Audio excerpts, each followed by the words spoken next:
எரேமியா ஆகமம் அதிகாரம் 14. வறட்சி பற்றி எரேமியாவுக்கு ஆண்டவர் அருளிய வாக்கு. யூதா துயருற்றுள்ளது, அதன் வாயில்கள் சோர்வுற்றுள்ளன, அதன் மக்கள் தரையில் விழுந்து புலம்புகின்றார்கள். எருசலேமின் அழுகை குரல் எழும்பியுள்ளது. உயர்குடி மக்கள் தம் ஊழியரை தண்ணீர் எடுக்க அனுப்புகின்றார்கள். அவர்கள் நீர்த்தேக்கங்களுக்கு செல்கின்றார்கள். அங்கு தண்ணீர் இல்லை. அவர்கள் வெறுங்குடங்களோடு திரும்பி வருகின்றார்கள். வெட்கி நாணி தங்கள் தலைகளை மூடிக்கொள்கின்றார்கள். நாட்டில் மழை இல்லாததால் தரை வெடிப்புற்றுள்ளது. உழவர்கள் வெட்கி தங்கள் தலைகளை மூடிக்கொள்கின்றார்கள். கன்று ஈன்ற வயல்வெளி பெண்மான் புல் இல்லாமையால் தன் கன்றை விட்டுவிட்டு ஓடிப்போகும். காட்டுக் கழுதைகள் மொட்டை மேடுகள் மேல் நிற்கின்றன. காற்று இல்லாமையால் குள்ளநரிகளை போல் மூச்சு திணறுகின்றன. பசுமையே காணாததால் அவற்றின் பார்வை மங்கிப் போயிற்று. ஆண்டவரே, நாங்கள் பலமுறை உம்மை விட்டகன்றோம். உமக்கு எதிராக பாவம் செய்தோம். எங்கள் குற்றங்களே எங்களுக்கு எதிராய் சான்று பகர்கின்றன. எனினும் உமது பெயருக்கேற்ப செயலாற்றும். இஸ்ராயேலின் நம்பிக்கையே, துன்ப வேளையில் அதனை மீட்பவரே, நாட்டில் நீர் ஏன் அந்நியரை போல் இருக்க வேண்டும்? இரவு மட்டும் தங்க வரும் வழிபோக்கரை போல் நீர் ஏன் இருக்க வேண்டும்? நீர் ஏன் திகைப்புற்ற மனிதர் போல் தோன்ற வேண்டும்? ஏன் காக்கும் திறனற்ற வீரர் போல் காணப்பட வேண்டும்? ஆயினும் ஆண்டவரே, நீர் எங்கள் நடுவில் உள்ளீர். உமது பெயராலேயே நாங்கள் அழைக்கப்படுகிறோம். எங்களை கைவிட்டு விடாதேயும். இம்மக்களை குறித்து ஆண்டவர் கூறுவது இதுவே: அவர்கள் அலைந்து திரிய விரும்பினர், தங்கள் கால்களை அவர்கள் கட்டுப்படுத்தவில்லை. எனவே ஆண்டவர் அவர்களை ஏற்கவில்லை. இப்போது அவர்களின் தீமையை நினைவில் கொண்டு அவர்களின் பாவங்களுக்காக அவர்களை தண்டிப்பார். ஆண்டவர் எனக்கு கூறியது: இந்த மக்களின் நலனுக்காக நீ என்னிடம் மன்றாட வேண்டாம். அவர்கள் நோன்பு இருப்பினும் நான் அவர்களின் குரலை கேட்க மாட்டேன். அவர்கள் எரிபலிகளையும் தானிய படையல்களையும் அழிப்பினும் அவற்றை நான் ஏற்க மாட்டேன். மாறாக வாளாலும் பஞ்சத்தாலும் கொள்ளை நோயாலும் அவர்களை ஒழித்து விடுவேன். ஓ எம் தலைவராகிய ஆண்டவரே, நீங்கள் வாளை சந்திக்க மாட்டீர்கள். உங்களிடையே பஞ்சம் வராது. மாறாக இந்த இடத்தில் நிலையான அமைதியை உங்களுக்கு தருவேன் என இறைவாக்கினர் அவர்களுக்கு கூறுகின்றனரே என்றேன் நான். ஆண்டவர் என்னிடம் கூறியது: என் பெயரால் இறைவாக்கினர் பொய்யை உரைக்கின்றார்கள். நான் அவர்களை அனுப்பவில்லை, அவர்களுக்கு கட்டளையிடவில்லை, அவர்களோடு பேசவும் இல்லை. அவர்கள் உங்களுக்கு இறைவாக்கை உரைப்பவை பொய்யான காட்சிகள், பயனற்ற குறிக்கோரல், வஞ்சக எண்ணங்கள், சொந்த கற்பனைகள். ஆகவே தம் பெயரால் இறைவாக்கு உரைப்போரை குறித்து ஆண்டவர் கூறுவது இதுவே: நான் அவர்களை அனுப்பவில்லை, எனினும் அவர்கள் இந்த நாட்டின் மேல் வாளும் பஞ்சமும் வாரா என்று கூறுகிறார்கள். வாளாலும் பஞ்சத்தாலும் அந்த இறைவாக்கினரே அழிவுறுவர். அவர்களின் இறைவாக்கை கேட்கும் மக்களும் வாள் பஞ்சம் ஆகியவற்றின் காரணமாக எருசலேமின் தெருக்களில் தூக்கி வீசப்படுவார்கள். அவர்களையும் அவர்கள் மனைவியர் புதல்வர் புதல்வியரையும் புதைக்க யாரும் இரார். அவர்களது தீமையை அவர்கள் மீதே கொட்டுவேன். நீ அவர்களுக்கு இந்த வாக்கை கூறு: என் கண்கள் இரவு பகலாக கண்ணீர் சொரியட்டும், இடைவிடாது சொரியட்டும். ஏனெனில் என் மக்களாம் கன்னி மகள் நொறுங்குண்டாள். அவளது காயம் மிக பெரிது. வயல்வெளிகளுக்கு சென்றால் இதோ வாளால் மடிந்தவர்கள். நகரில் நுழைந்தால் இதோ பசியால் நலிந்தவர்கள், இறைவாக்கனரும் குருக்களும் தங்களுக்கு முன்பின் தெரியாத நாட்டில் அலைகின்றனர். நீர் யூதாவை முற்றிலும் புறக்கணித்து விட்டீரா? சீயோனை உள்ளம் வெறுத்து விட்டதா? நாங்கள் குணமாக முடியாதபடி ஏன் எங்களை நொறுக்கினீர்? நாங்கள் அமைதிக்காக காத்திருந்தோம், பயனேதும் இல்லை. நலம் பெறும் காலத்தை எதிர்பார்த்திருந்தோம், பேரச்சமே மிஞ்சியது. ஆண்டவரே, எங்கள் குற்றத்தையும் எங்கள் மூதாதையரின் தீமையையும் நாங்கள் ஏற்றுக்கொள்கிறோம். நாங்கள் உமக்கு எதிராய் பாவம் செய்தோம். பெயரை முன்னிட்டு எங்களை உதறித் தள்ளாதீர். மாட்சிமிகு அரியணையை அவமதிக்காதீர். நீர் எங்களோடு செய்த உடன்படிக்கையை நினைவு கூரும். அதனை முறித்து விடாதீர். வேற்றினத்தாரின் தெய்வச் சிலைகளுள் மழை தர வல்லது எதுவும் உண்டா? வானங்கள் தாமாக மழை பொழிய முடியுமா? எங்கள் இறைவனாகிய ஆண்டவரே, நீரல்லவா அதை செய்யக்கூடியவர்? நாங்கள் உம்மையே எதிர்நோக்கியுள்ளோம். ஏனெனில் இவற்றையெல்லாம் செய்பவர் நீரே. எரேமியா ஆகமம் அதிகாரம் 15. ஆண்டவர் என்னிடம் கூறியது: மோசேயும் சாமுவேலும் என் முன் வந்து நின்றாலும் என் உள்ளம் இந்த மக்கள் பால் திரும்பாது. என் முன்னிலையிலிருந்து அவர்களை விரட்டிவிடு. அவர்கள் அகன்று போகட்டும். நாங்கள் எங்கே போவோம் என்று அவர்கள் கேட்கக்கூடும். அப்போது நீ அவர்களுக்கு கூற வேண்டியது: ஆண்டவர் கூறுவது இதுவே, சாவுக்குரியோர் சாவர், வாளுக்குரியோர் வாளால் மாழ்வர், பஞ்சத்துக்குரியோர் பஞ்சத்தால் மடிவர், நாடு கடத்தலுக்குரியோர் நாடு கடத்தப்படுவர். ஆண்டவர் கூறுவது: 4 வகையான அழிவின் சக்திகளை அவர்களுக்கு எதிராக அனுப்பப் போகிறேன். கொல்வதற்கு வாளையும், இழுத்துச் செல்வதற்கு நாய்களையும், விழுங்கி அழிப்பதற்கு வானத்து பறவைகளையும், நிலத்து விலங்குகளையும் அனுப்பப் போகிறேன். அவர்களை கண்டு உலகின் அரசுகள் யாவும் திகிலடையும். எசேக்கியா மகனும் யூதா அரசனுமான மனாசே எருசலேமில் செய்தவையே அதற்கு காரணம். எருசலேமே, யாராவது உனக்கு இரக்கம் காட்டுவார்களா? உன் நிலை பற்றி வருந்துவார்களா? திரும்பி பார்த்து நலம் விசாரிப்பார்களா? ஆண்டவர் கூறுவது: நீ என்னை புறக்கணித்து விட்டாய், என்னை கைவிட்டு ஓடிவிட்டாய். எனவே உன்னை அழிப்பதற்கு என் கையை உனக்கு எதிராய் நீட்டினேன். இரக்கம் காட்டி சலித்து போனேன். நாட்டின் வாயில்களில் நான் அவர்களை முரத்தால் தூற்றி சிதறடித்தேன்.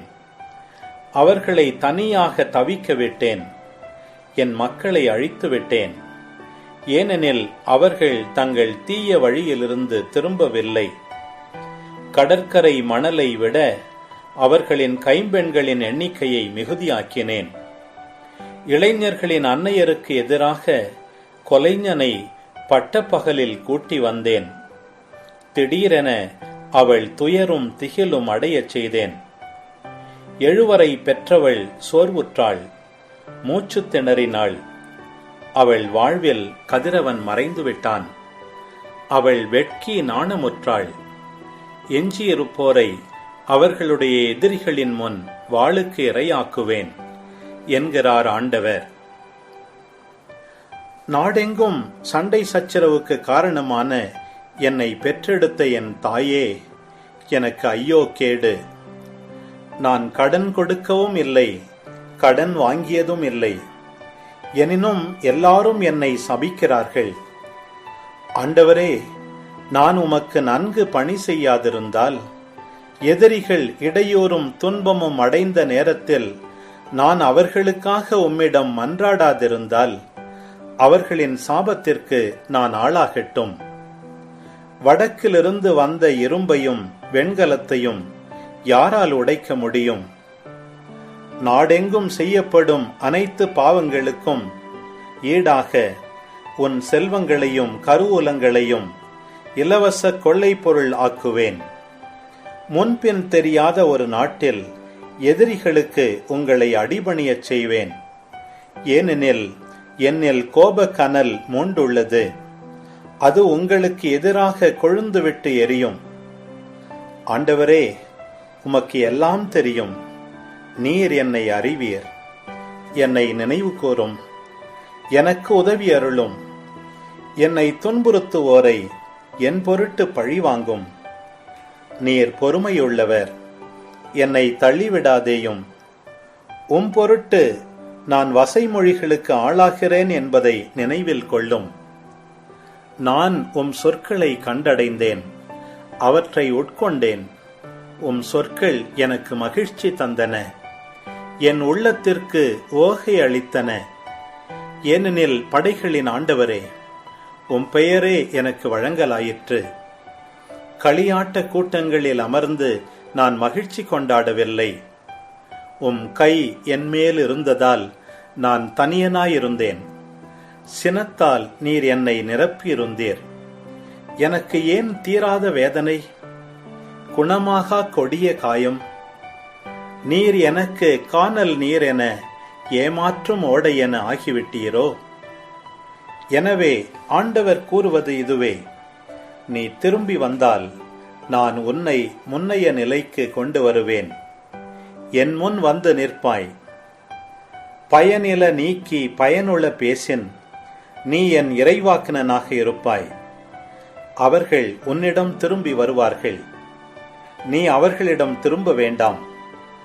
நான் உன்னை அவர்கள் முன் வலிமை வாய்ந்த வெண்கலச் சுவராக்குவேன். அவர்கள் உனக்கு எதிராய் போராடுவார்கள், ஆனால் உன்மேல் வெற்றி கொள்ள மாட்டார்கள். ஏனெனில் உன்னை விடுவிக்கவும் காக்கவும் நான் உன்னோடு இருக்கிறேன் என்கிறார் ஆண்டவர். தீயோரின் கையினின்று நான் உன்னை காப்பேன், முரடரின் பிடியினின்று உன்னை மீட்பேன். எசேக்கியேல் ஆகமம் அதிகாரம் 43. பின்னர் அம்மனிதர் கிழக்கு நோக்கிய வாயிலுக்கு என்னை அழைத்துச் சென்றார். இதோ, இஸ்ரவேலின் ஆண்டவரது மாட்சி கிழக்கு பகுதியிலிருந்து வருவதை கண்டேன். அவரது குரல் பெருவெள்ளத்தின் இரைச்சல் போலிருந்தது. நிலமோ அவரின் மாட்சியால் ஒளி வீசிற்று. நான் கண்ட காட்சி, அவர் நகரை அழிக்க வந்தபோது நான் கண்டது போன்றும் கேபார் ஆற்றோரும் நான் கண்டது போன்றும் இருந்தது. நான் முகங்குப்புற விழுந்தேன். ஆண்டவரின் மாட்சி கிழக்கு நோக்கிய வாயில் வழி கோவிலினுள் நுழைந்தது.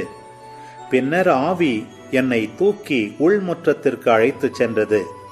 ஆண்டவரின் மாட்சி கோவிலை நிரப்பிற்று.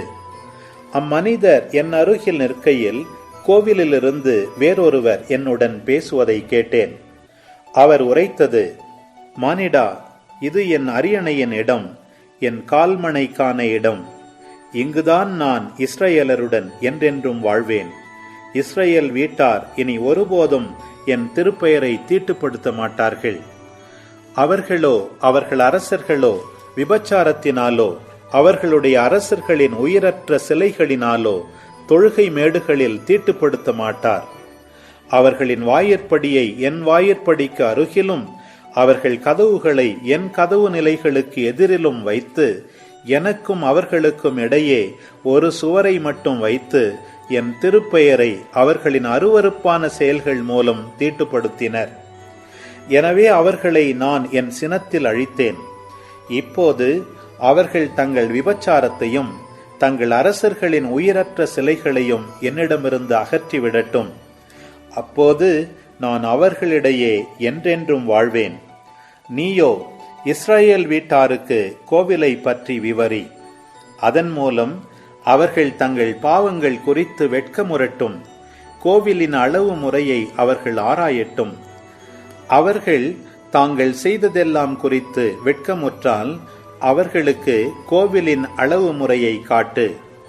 அதன் கட்டமைப்பையும் வெளிவாயில்களையும் நுழைவாயில்களையும் அதன் முழு அமைப்பையும் எல்லா முறைமைகளையும் முழு திட்டத்தையும் சட்டங்களையும் தெரிவி. இவற்றை அவர்கள் கண் முன்னால் எழுதிவை. அப்போது அவர்கள் அத்திட்டத்தின்படி நடந்து அதன் எல்லா முறைமைகளையும் கடைபிடிப்பார்கள். கோவிலின் சட்டம் இதுவே. மலையின் உச்சியில் உள்ள எல்லா சுற்றுப்பகுதிகளும் உன்னத இடங்களாகும். இதுவே கோவிலின் சட்டமாகும். முழு அளவுக்கேற்ப பீடத்தின் அளவுகள் பின்வருமாறு: 1 முழம் என்பது 1 முழமும் 4 விரற்கடையும் கொண்டது. பீடத்தின் அடிப்பாகம் 1 முழ உயரமும் 1 முழ அகலமும் கொண்டது. சுற்றுப்புறத்தில் அதன் ஓரத்தில் 1 சாண் விளிம்புகள் இருக்கும் பீடத்தின் உயரம் இதுவே.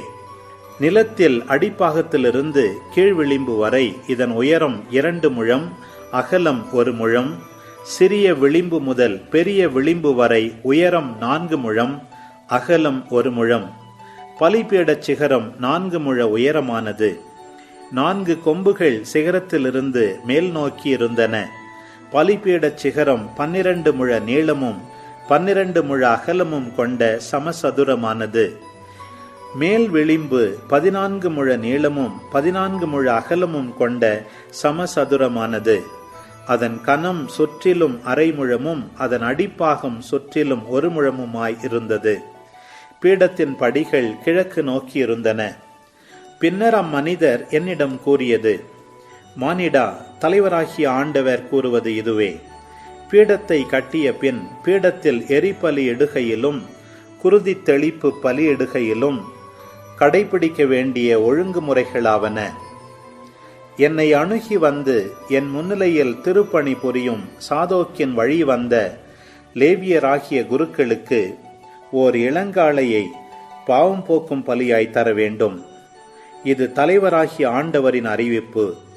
நீங்கள் அதன் இரத்தத்தில் கொஞ்சம் எடுத்து பீடத்தின் 4 கொம்புகளிலும் மேல் விளிம்பின் 4 முனைகளிலும் சுற்றுமுள்ள சதுரங்கள் முழுவதிலும் தடவ வேண்டும். இவ்வாறு பீடத்தையும் புனிதப்படுத்தி அதற்கு கரை நீக்கம் செய்ய வேண்டும். பாவம் போக்கும் பலிக்கான இளங்காளையை கோவில் பகுதியில் தூயகத்துக்கு வெளியே குறிப்பிட்ட பகுதியில் எரிக்க வேண்டும். 2ஆம் நாள் ஒரு மாசு மறுவற்ற ஆட்டுக்கிடாயை எடுத்து பாவம் போக்கும் பலியாய் செலுத்த வேண்டும்.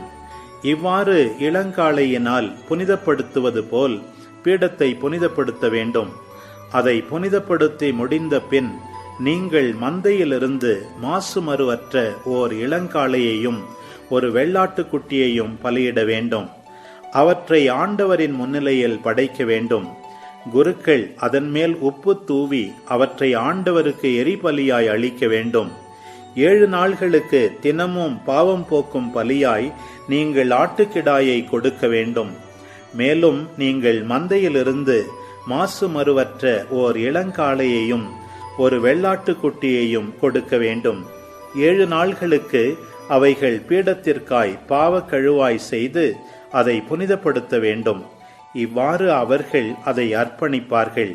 இந்நாள்கள் முடிந்த பின் 8ஆம் நாளிலிருந்து குருக்கள் எரிபலிகளையும் நல்லுறவு பலிகளையும் செலுத்த வேண்டும். நான் அவற்றை ஏற்றுக்கொள்வேன் என்கிறார் தலைவராகிய ஆண்டவர். எசேக்கியேல் ஆகமம் அதிகாரம் 44. பின்னர் அம்மனிதர் என்னை தூயகத்தின் வெளிவாயிலுக்கு திரும்பவும் கூட்டி வந்தார். அது கிழக்கு முகமாயிருந்தது. அது மூடப்பட்டிருந்தது. ஆண்டவர் என்னிடம் கூறியது: இந்த வாயில் மூடியே இருக்க வேண்டும். அது திறக்கப்படக்கூடாது. யாரும் இதன் வழியாய் நுழையக்கூடாது. ஏனெனில் இஸ்ரவேலின் தலைவராகிய ஆண்டவர் இதன் வழி நுழைந்தார். இது மூடியே இருக்க வேண்டும். தலைவன் மட்டுமே வாயிலுக்கு உட்புறம் ஆண்டவரின் முன்னிலையில் உண்பதற்காக அமரலாம். அவன் வாயிலின் புகுமுக மண்டபம் வழியாய் உள் நுழைந்து அதே வழியில் வெளிவர வேண்டும். பின்னர் அம்மனிதர் என்னை வடக்கு வாயிலின் வழி கோவிலுக்கு முன்னால் அழைத்து வந்தார். அப்போது ஆண்டவரின் மாட்சி அவர்தம் கோவிலை நிரப்பிக் கொண்டிருந்ததை பார்த்து முகங்குப்புற விழுந்தேன். ஆண்டவர் என்னிடம் சொன்னது: மானிடா, ஆண்டவரின் கோவிலை பற்றி நான் சொல்லும் எல்லா நியமங்களையும் சட்டங்களையும் கவனமாய் காதால் உற்று கேட்டு இதயத்தில் பதித்துவை. அவ்வில்லத்தின் எல்லா வாயில்களிலும் நுழைவது பற்றியும் தூயகத்தின் வாயில்களினின்று வெளிச்செல்வது பற்றியும் கவனமாய் கேள். கலக வீட்டாராகிய இஸ்ராயேலுக்கு சொல். தலைவராகிய ஆண்டவர் கூறுவது இதுவே: இஸ்ராயேல் வீட்டாரே, உங்கள் அருவருப்பான செயல்களை விட்டுவிடுங்கள். நீங்கள் எனக்கு அப்பங்களும் கொழுப்பும் இரத்தமும் கொண்டு வரும்போதே உடலிலும் உள்ளத்திலும் விருத்த சேதனம் செய்யாத அந்நியரை என் தூயகத்திற்கு கூட்டி வந்து என் இல்லத்தை தீட்டுப்படுத்தினீர்கள். உங்கள் எல்லா அருவருப்பான செயல்களாலும் என் உடன்படிக்கையை முறித்தீர்கள். நீங்கள் என் தூய பொருள்களை பாதுகாக்காமல் உங்களுக்கு பதிலாக அந்நியர்களிடம் அப்பொறுப்பை ஒப்படைத்தீர்கள். தலைவராகிய ஆண்டவர் கூறுவது இதுவே: உடலிலும் உள்ளத்திலும் விருத்த சேதனம் செய்யாத எந்த அந்நியரும் இஸ்ரவேலரிடையே வாழும் அந்நியரும் கூட என் தூயகத்தில் நுழையக்கூடாது. இஸ்ரவேல் என்னை விட்டு விலகிச் சென்று அவர்கள் தெய்வ சிலைகளுக்கு பின்னால் தெரிந்தபோது அவர்களுடன் என்னை விட்டு விலகிவிட்ட லேவியரும் கூட தங்கள் குற்றப்பழியை சுமக்க வேண்டும். அவர்கள் கோவிலின் வாயில்களை காக்கும் பொறுப்பேற்று என் தூயகத்தில் பணிபுரியலாம். எரிபலிகள் மற்றும் மக்கள் பலிகளுக்கான விலங்குகளை வெட்டலாம். மக்கள் முன்னிலையில் நின்று அவர்களுக்கென திருப்பணி புரியலாம். அவர்கள் அவர்களின் தெய்வ சிலைகளுக்கு முன்னால் பணிபுரிந்து இஸ்ரவேல் வீட்டாரை பாவத்தில் விழ வைத்ததால் நான் என் கையை அவர்களுக்கு எதிராய் ஓங்கியுள்ளேன். அவர்கள் தங்கள் குற்றப்பழியை தாங்களே சுமப்பர் என்கிறார் தலைவராகிய ஆண்டவர். அவர்கள் குருக்களைப் போல என் அருகில் வந்து திருப்பணி புரியவோ என் தூய பொருள்கள் எதன் அருகிலாவது வரவோ கூடாது. அவர்கள் தங்கள் வெட்கக்கேட்டையும் தாங்கள் செய்த அருவருப்பான செயல்களின் விளைவையும் சுமப்பர். ஆயினும் நான் அவர்களுக்கு கோவிலை கண்காணிக்கும் பொறுப்பையும் அதில் ஆற்ற வேண்டிய அனைத்து பணிகளை செய்யும் பொறுப்பையும் கொடுப்பேன். ஆனால் லேவியர்களில் சாதோக்கியன் வழியினரான குருக்கள் இஸ்ரவேலர் என்னை விட்டு வழிதவறி போனபோது என் தூயகத்தை கண்காணித்து வந்தனர். எனவே அவர்கள் என் அருகில் வந்து திருப்பணி புரிய வேண்டும். அவர்கள் கொழுப்பு மற்றும் இரத்த பலிகளை எனக்கு செலுத்த என் முன்னிலையில் நிற்க வேண்டும் என்கிறார் தலைவராகிய ஆண்டவர். அவர்கள் மட்டுமே என் தூயகத்தினுள் நுழையலாம். அவர்கள் மட்டுமே என் மேசை அருகில் வந்து என் முன்னிலையில் திருப்பணி புரிந்து சடங்குகளை நிறைவேற்றலாம். அவர்கள் உள்முற்றத்தின் வாயில் வழி நுழைகையில் நாற்பட்டு ஆடை அணிய வேண்டும். அவர்கள் உள்முற்றத்தின் வாயிலிலோ கோவிலிலோ திருப்பணி புரிகையில் கம்பளி ஆடைகளை அணியலாகாது. அவர்கள் தலையில் 40 தலைப்பாகையும் இடையில் 40 உள்ளாடைகளும் அணிய வேண்டும். வியர்வை வருவிக்கும் எதையும் அணியலாகாது.